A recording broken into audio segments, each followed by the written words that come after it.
adicə sizə bir misal deyəcəm. Amerikada bir yerdə bir dəfə bir Quran tərcüməçisi var idi və bu adamın həqiqətən ömrünü bu işlərə həsr eləyib. Çox ciddi bir Quran tərcüməsi olduğunu qəbul eləyirəm. Müəyyən razılaşmadığım məqamlar olsa da. Orada həmin adam toplantı zalından çıxandan sonra bir nəfər orada gəldi, bir açıqlama verdi və həmin onun türkcə yazdığı tərcüməni ingilis dilinə çap elətdirmək məsələsi gündəmə gəlmişdi. Və o təkcə tərcüməsi ilə bağlı bir məsələni dedi. Şakir abi deyilən bir insan idi. Türkdür. Əslən Amerika vətəndaşıdır, orada yaşayır. Bir məqamı qeyd elədi. Orada mənim də çıxışım olmuşdu. Orada onun dediyi söz məni həqiqətən irkiltdi sözün əsl mənasında. Adam deyir ki, mən indiyə qədər övladımın, bilirsiniz ki, Amerikada bütün təhsil, yəni universitet təhsili hamısı pulludur. Deyir, təhsilinə pul yığmışam. Hardasa 50.000 dollardan çox pul yığmışdım. Və axırda bu Quran tərcüməsi gələndə, məsələsi gələndə deyir, ikiləm arasında qaldım, dilemma qarşısında qaldım. Yəni bunu övladımın təhsili üçün istifadə eləyim, yoxsa bu Quran tərcüməsinin daha tez şəkildə insanlara çatdırılmasına vəsiləm olum, səbəb mi olum? Deyir, mən ikincini qəbul elədim. Çünki dedim ki, sabahlarım övladım təhsil alacağı zaman təhsil kreditə də götürə bilər və yaxud da scholarship dediyimiz təqaüd də qazana bilər. Amma bu mənim üçün və yaxud da tək mənim üçün yox, başqa insanlar üçün də bir qurtuluşdur. Və o 50.000 dollarının hər birini təkcə həmin o tərcüməyə yoxa, tərcümənin redaktiyasına İsveçrədə bu işlə məşğul olan peşəkar bir insana vermişdi və çatmamışdı və bunun üçün 200.000 dollar ayırmışdılar.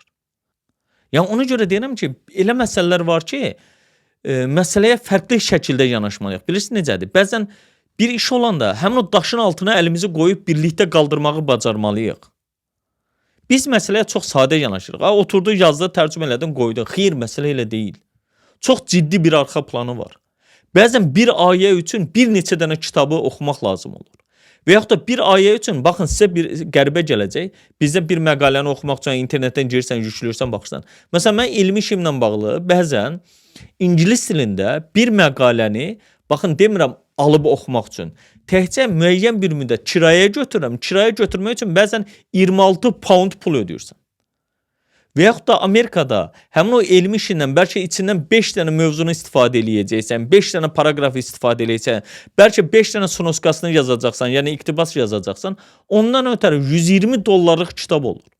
Online versiyasını aldığın üçün başqa qiymətlər. Yəni bunlar asan deyil. Bizdə çox elm anlayışı yoxdur.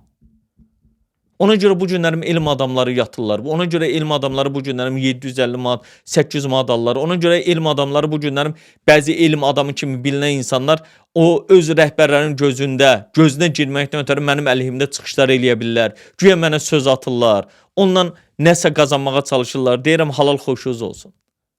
Hətta mənim o kitabımın qadağan olması ilə bağlı bir Elmlər Akademiyasının elmi işçisi ilə bağlı mənim haqqımda güya həmin o kitaba rəy yazmışdı.